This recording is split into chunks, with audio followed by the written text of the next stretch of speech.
3 e versículo 4.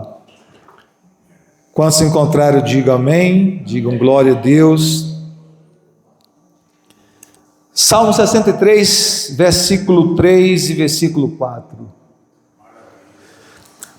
Porque a tua graça é melhor do que a vida, os meus lábios te louvam, assim cumpre-me bendizer-te enquanto eu viver, em teu nome levanto as mãos. Vamos ler mais uma vez? Porque a tua graça é melhor do que a vida, os meus lábios te louvam, assim cumpre-me bendizer-te enquanto eu viver, em teu nome levanto as mãos. Glória a Deus. Estenda suas mãos e ore por mim para que eu seja canal de Deus nessa noite. Precioso amigo Espírito Santo, essa é a tua bendita e poderosa palavra que nós acabamos de ler. Pedimos ao Senhor que fale ao nosso coração através da tua palavra, que haja revelação, que haja transformação, que haja cura através da bendita palavra, Senhor. Que o homem diminua e que o Senhor cresça. Senhor, resplandeça a tua glória através de mim. Reconheço que sou apenas um canal, um vaso do Senhor, e a glória é tua, e eu te peço que tu me uses para que o teu povo seja edificado. Essas ovelhas são tuas, este rebanho é teu, este povo é teu, e eu te peço, Senhor, em nome de Jesus, usa-me, e que cada um aqui receba a porção da tua palavra nesta noite, em nome de Jesus, amém. Glória a Deus. Eu quero falar nessa noite, queridos, sobre o poder do louvor, o quanto é importante que nós mergulhemos no louvor e na adoração ao Senhor. E nessa noite tão preciosa em que o pastor Jonatas esteve aqui com a equipe nos conduzindo em um louvor e uma adoração tão preciosa ao nosso Deus, nós precisamos compreender que o louvor, embora ele seja para Deus, que o louvor, embora tenha como alvo e objeto o próprio Senhor, o louvor não é para o homem, a adoração não é para o homem, é para Deus. Nós vamos entender que quando nós louvamos a Deus, que quando nós adoramos a Deus, nós somos abençoados. Há benefícios poderosos em ministrarmos o coração do nosso Deus. Há benefícios poderosos em adorarmos ao nosso Deus. Alguém já disse que, aliás, a própria Bíblia diz que você se torna semelhante ao ser que você adora. Lá no Salmo diz isso, quando o Senhor diz no Salmo de número 150, todo ser que, não, 115, obrigado pastor Jonas, 115, né? No Salmo 115, quando o Senhor diz isso, torne-se semelhante a eles todos os que o adoram, os adoram, né? Então, quando você adora, quando você louva, de certo modo você se torna semelhante ao ser a quem você adora. E essa é uma das importâncias tremendas de louvor e adoração, porque quando nós louvamos ao Senhor, quando nós adoramos o Senhor, e quanto mais o nosso coração está alinhado no louvor e adoração, mais nos parecemos com o Senhor, porque nós afinamos a nossa intimidade com Ele e mais nós parecemos com o Senhor. E esse texto aqui fala de 4 verdades muito profundas sobre louvor e adoração.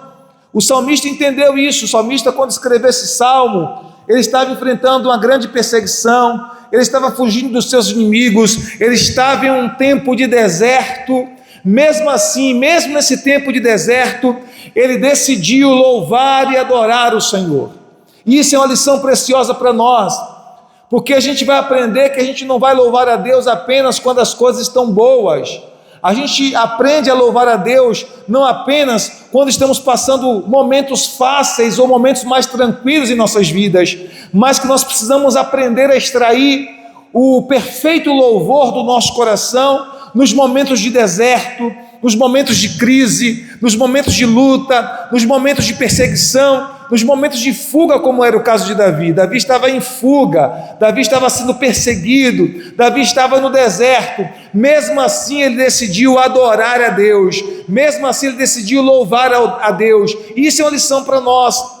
Domingo, na pregação de domingo, eu contei para vocês a minha experiência pessoal, quando o meu pai faleceu, e eu ali naquele momento de dor, decidi reunir a família para cantarmos louvores ao Senhor. Foi uma experiência tremenda, porque mesmo naquele momento o Senhor nos sustentou, mesmo naquele momento o Senhor nos fortaleceu, o Senhor nos deu a sua graça. E Davi, nesse texto, quando ele escreve esse texto, ele está passando por um deserto terrível, por um tempo de perseguição, por um tempo de vexame, por um tempo de humilhação. Mesmo assim, ele decide louvar e adorar ao Senhor dos Exércitos. E aí a gente vai aprender, queridos, que o louvor em nossa vida não deve ser apenas nos momentos fáceis, porque louvar no momento fácil é fácil, você é até redundante.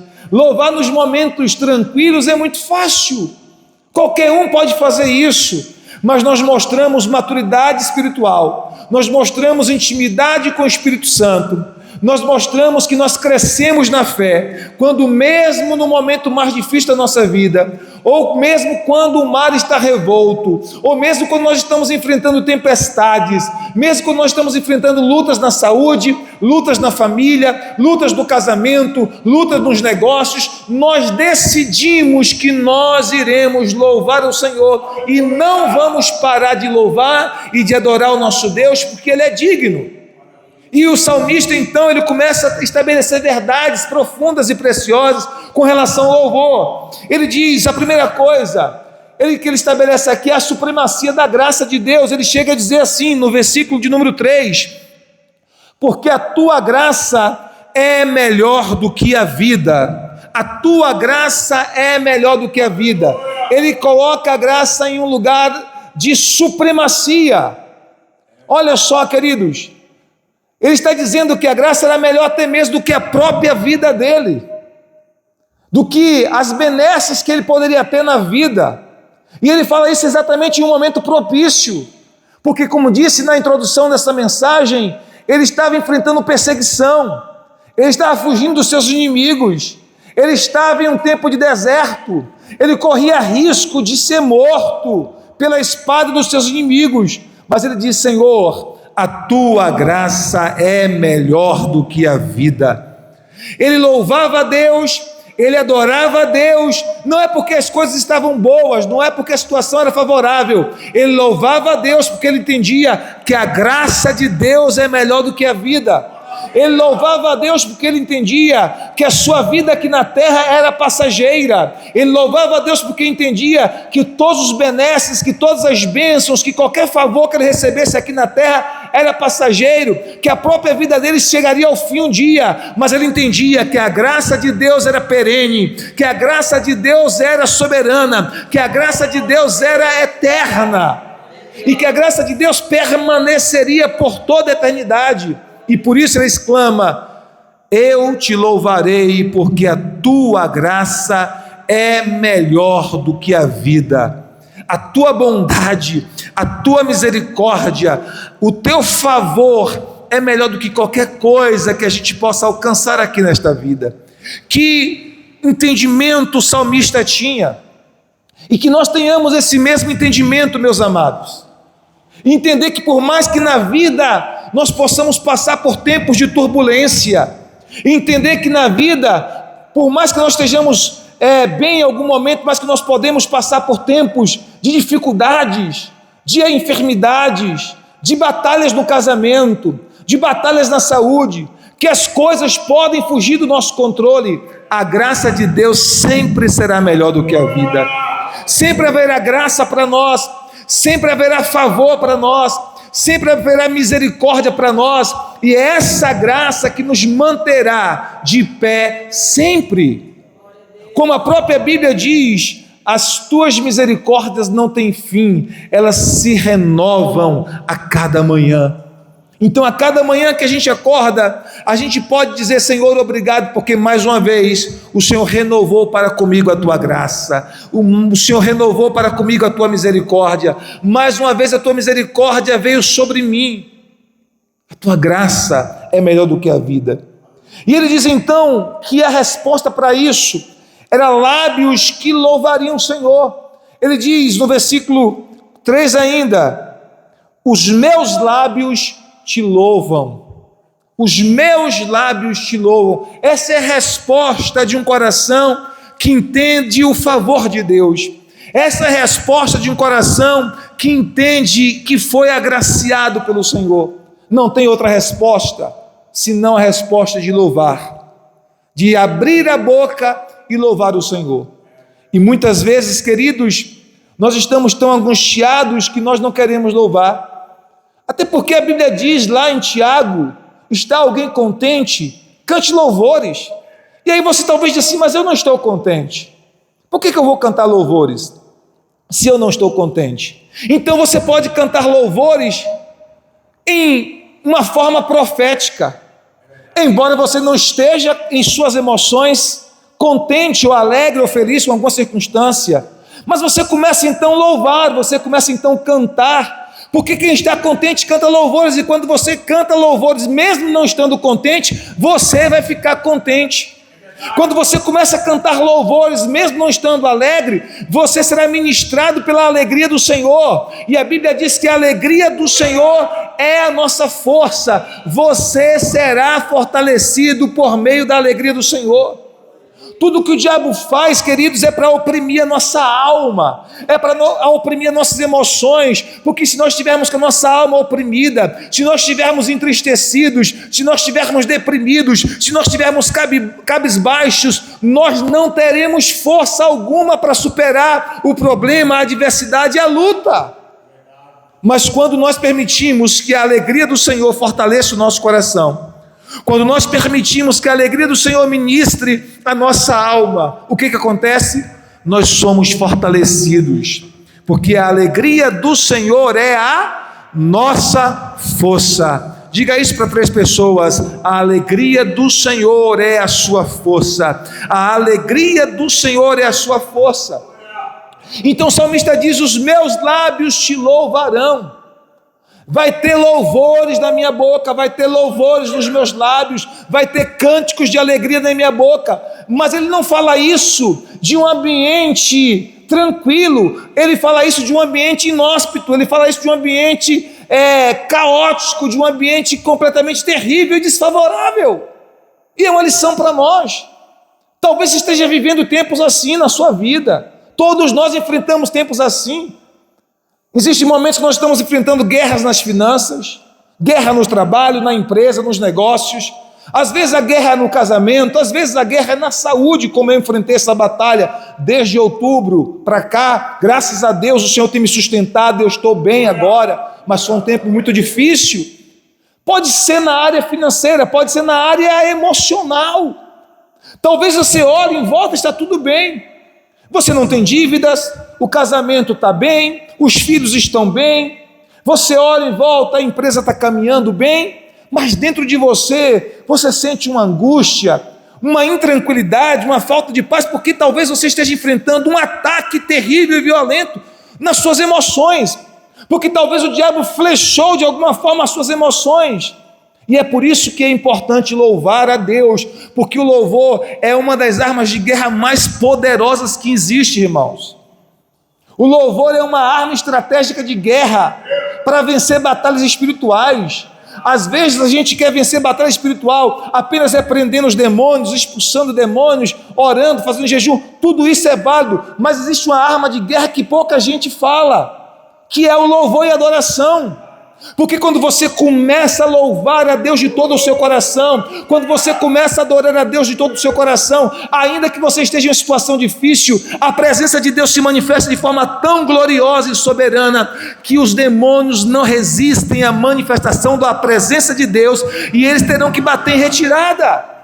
Então muitas vezes esses espíritos assoladores que vêm para assolar as tuas emoções, para implantar tristeza, para fazer você ficar flechado na sua alma, ele vai ter que bater em retirada, porque ele não vai suportar o louvor e a adoração que sai dos seus lábios, mesmo sem entender. Você pode dizer: Senhor, eu não entendo, eu não compreendo porque as coisas não estão saindo como eu gostaria, eu não entendo porque está do jeito que está.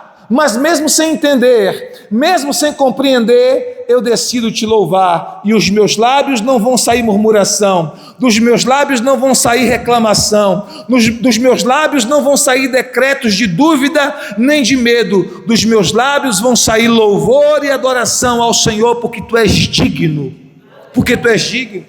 Então Davi disse: os meus lábios te louvarão, os meus lábios te louvarão.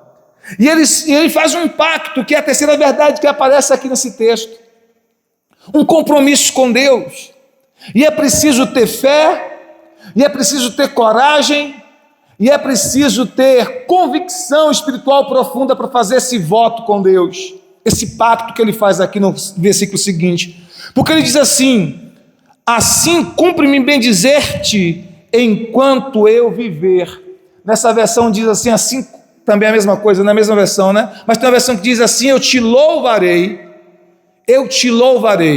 enquanto eu viver.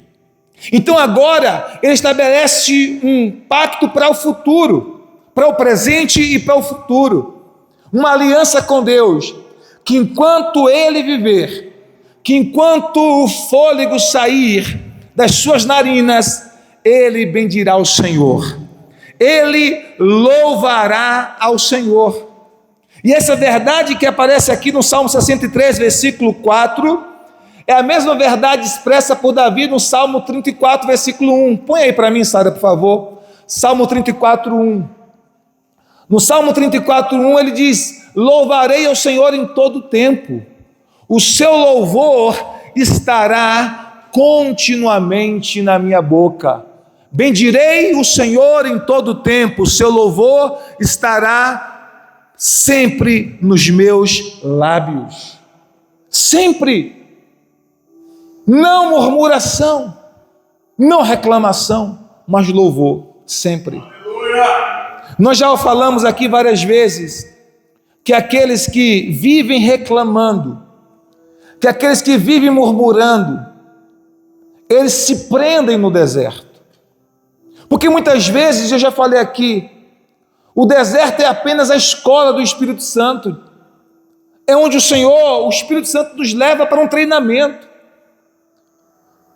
O deserto é a escola onde o Espírito de Deus treina os filhos de Deus, treina os seus valentes, os guerreiros de Deus, treina para coisas grandiosas.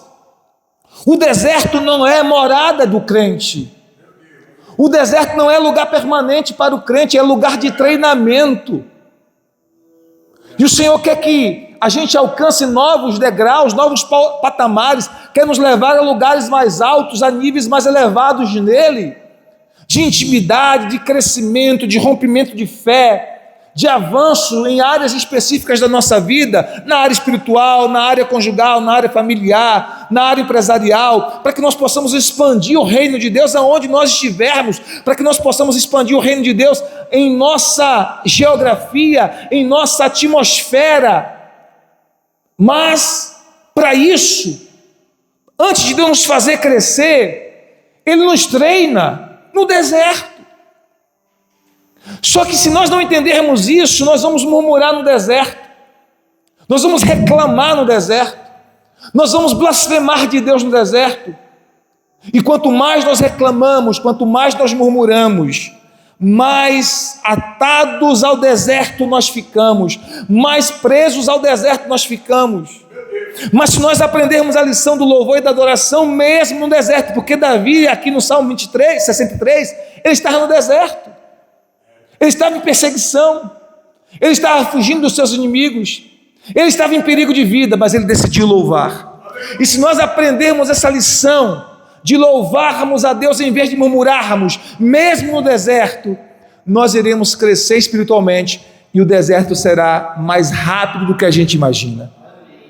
Agora, queridos, como já falei em outro momento, Deus não nos poupa do deserto. Nenhum de nós está isento do deserto. A Bíblia diz que Deus levou Moisés para o deserto. Moisés foi um homem que experimentou o deserto 2 vezes. Eu fico imaginando Moisés. Moisés, os primeiros 40 anos dele foi no palácio de Faraó. com todas as regalias do palácio, com todo o conforto do palácio, mas sem a presença de Deus, sem a manifestação da presença de Deus. E aí Deus o leva para o deserto, e o seu primeiro treinamento, ele passa 40 anos no deserto, cuidando das ovelhas do seu sogro Jetro, sendo treinado por Deus. E é ali no deserto que ele tem aquela experiência da sarça que pega fogo, mas não é queimada, mas não se consome. É ali no deserto que ele ouve a voz de Deus. É ali no deserto que ele recebe o seu chamado. É ali no deserto que ele é enviado para cumprir a sua missão de libertador do povo de Israel. Depois ele volta ao Egito, liberta o povo, e agora ele volta para o deserto, porque é mais 40 anos no deserto. Mas ele não está mais no deserto, porque agora ele já está envolvido na glória de Deus, por toda a eternidade. Mas ele passou pelo deserto. O povo de Israel passou pelo deserto. 40 anos no deserto. Seria um tempo muito mais breve, mas eles passaram 40 anos no deserto. E nós estivemos lá, no deserto. Nós estivemos em Israel. E o deserto é extremamente longo. Boa parte da viagem, nós estamos sobrevoando o deserto. A gente olha no mapa que aparece na tela lá no avião, e nós estamos voando sobre o deserto, e é aproximadamente umas 5, 6 horas de voo só sobre o deserto. Não tem nada, só deserto, para você ver o quanto que o deserto é longo naquela região. E nós estivemos lá, e nós atravessamos uma parte do deserto no ônibus com ar-condicionado. Tinha muita gente reclamando e murmurando. E nós pensamos assim: imagine aquele povo caminhando a pé, debaixo desse sol, porque a sensação térmica era de cerca de 50 graus. O vento no deserto, parecia que nós estávamos recebendo o ar do secador de cabelo ligado. Muito forte, muito intenso. É uma experiência que só você estando lá, e você vai estar, Deus vai te levar lá também, como nos levou, amém? Para você ter essa experiência. E eles passando ali naquele deserto, com todas as crises, falta de água, mas aqui Davi, nesse tempo aqui, ele decidiu louvar a Deus. Então Deus não poupou Moisés do deserto, Deus não poupou Israel do deserto, Deus não poupou Davi do deserto, Deus não poupou o Senhor Jesus do deserto.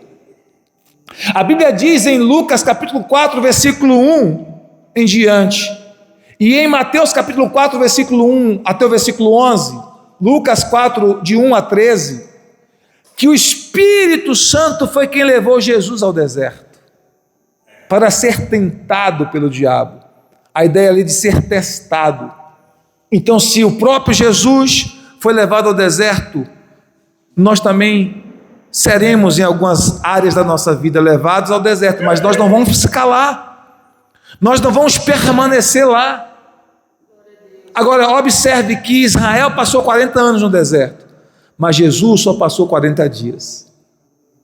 Você não precisa passar muito tempo no deserto, é só o tempo suficiente de você ser treinado.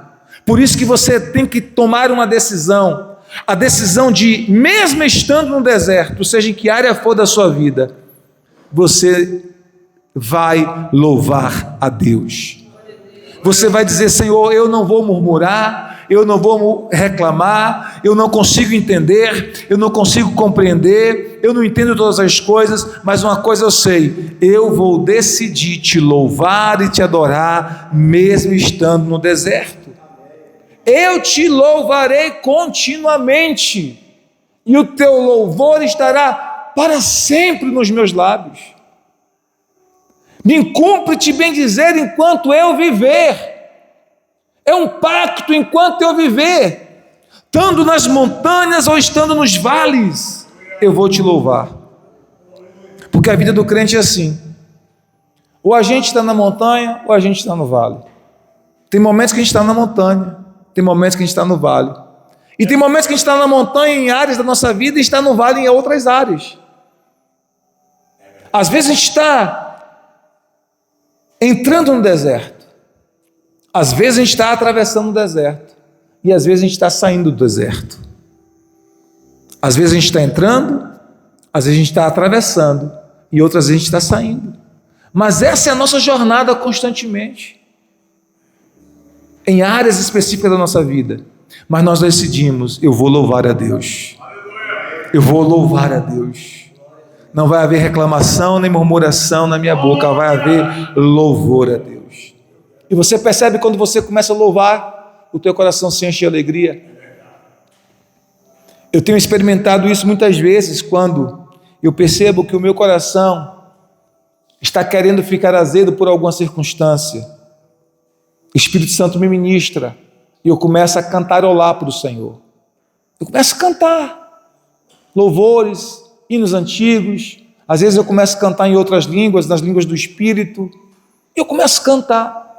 E à medida que eu começo a cantar, eu começo a perceber que o meu coração se renova e que eu começo a me encher de alegria novamente. Amém? Eu começo a ser ministrado pelo Senhor.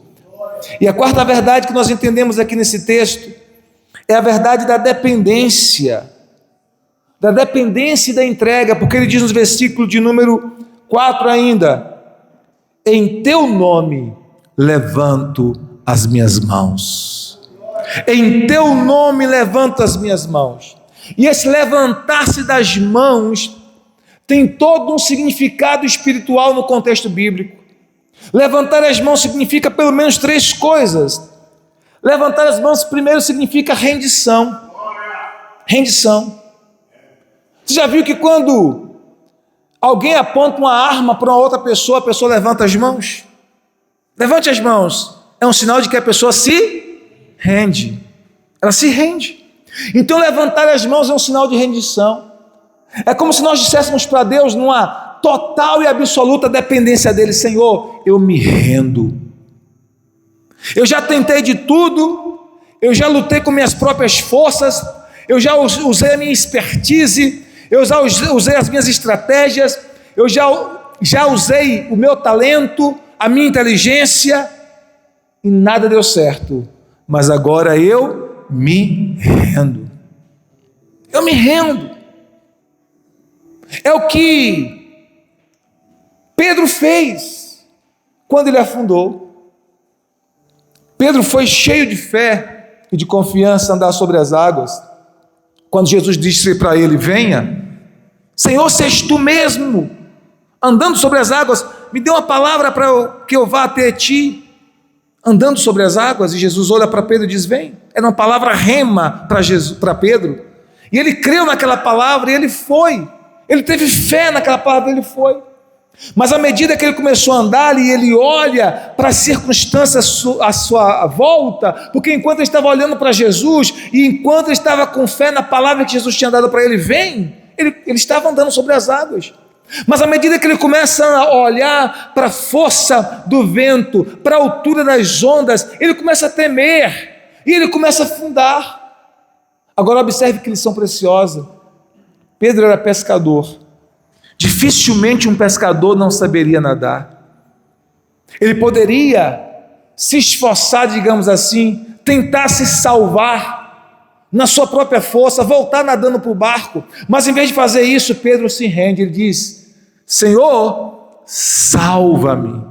Senhor, socorre-me. E ainda que ele recebeu uma bronca do Senhor Jesus, quando ele disse: homem de pequena fé, Jesus o ajudou, Jesus o socorreu, e Jesus voltou caminhando com Pedro para dentro do barco, e Pedro teve a experiência de não só ser levantado por Jesus, mas de voltar agarrado em Jesus para dentro do barco. Qual é a lição que nós temos dessa experiência de Pedro? A lição de rendição, a lição de entrega, a lição de não tentar fazer na sua própria inteligência, de não tentar conseguir na sua própria força. Então, quando nós louvamos e erguemos as nossas mãos, como ele diz: a ti, ao teu nome eu levantarei as minhas mãos, a primeira lição disso é rendição, é entrega. Eu me rendo, Senhor, eu entrego a ti o meu coração, eu entrego a ti a minha casa, eu entrego a ti a minha família, eu entrego a ti os meus negócios, eu entrego a ti cada área da minha vida, porque eu sei que o Senhor cuida de mim, eu sei que eu estou debaixo do teu cuidado.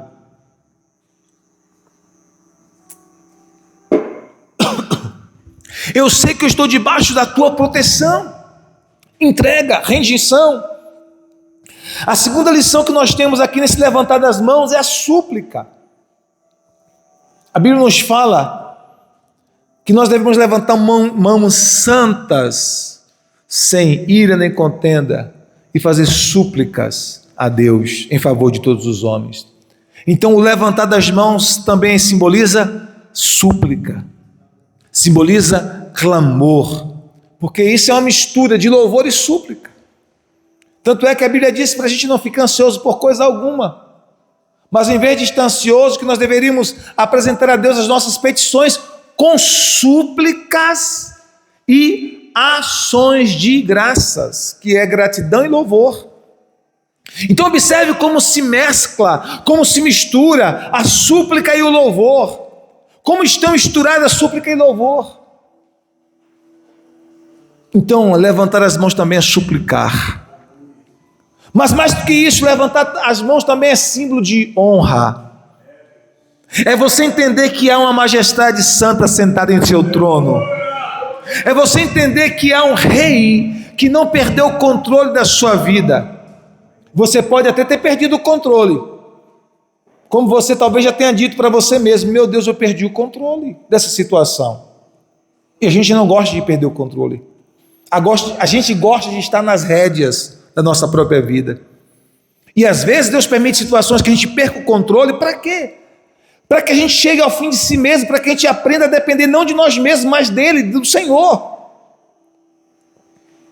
Então quando nós levantamos as mãos em sinal de honra, nós estamos dizendo: Senhor, eu te honro porque eu sei que tu és rei, porque eu sei que tu está no trono, porque eu sei que nada foge ao controle das tuas mãos, porque eu sei que eu posso até ter perdido o controle dessa situação, mas o Senhor não perdeu. O Senhor está no controle dessa situação. E como diz a palavra em Romanos 8:28, todas as coisas cooperam para o bem daqueles que amam a Deus, daqueles que são chamados segundo o seu propósito. Então Deus vai usar essa circunstância, por mais difícil e avassaladora que seja, para cooperar para o seu bem. Talvez você não entenda, talvez você não compreenda, mas essa situação está cooperando para o seu bem. Essa situação que você está vivendo agora, ela está cooperando para o seu bem. No final, você vai estar melhor do que você está agora, porque a mão de Deus está sobre você, e o Senhor não perdeu as rédeas da sua vida, o controle da sua vida,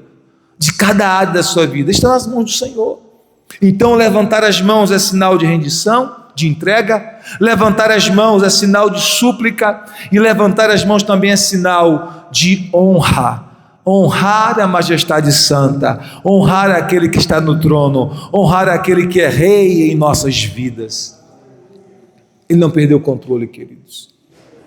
Então não importa, e eu não sei qual é o deserto ou quais são os desertos que você está enfrentando, quais são as áreas que você está enfrentando turbulências, seja na família, no casamento, na criação dos seus filhos, na vida financeira, na sua empresa, nos seus negócios, na sua saúde, na sua vida espiritual ou na sua alma. Se você decidir continuar louvando a Deus, Deus continuamente manifestará a presença dEle na sua vida. Ele continuamente manifestará a graça dEle na sua vida. E por meio da sua presença, você será fortalecido, animado, revigorado. E você vai sair desse deserto mais rápido do que você imagina. Mais rápido. Porque esse deserto não é para destruir você, é apenas para treinar você para coisas extraordinárias e gloriosas. Vou levantar as mãos e vou profetizar na sua vida: esse deserto está chegando ao fim, seja em que área for, esse deserto está chegando ao fim, em nome de Jesus Cristo, e você vai cantar o hino da vitória para a glória de Deus. Amém? Então louve, louve, louve e louve ao Senhor. Fique de pé, vamos adorar ao Senhor, vamos louvar ao Senhor. Glória a Deus. Aleluia, Jesus. Espírito de Deus.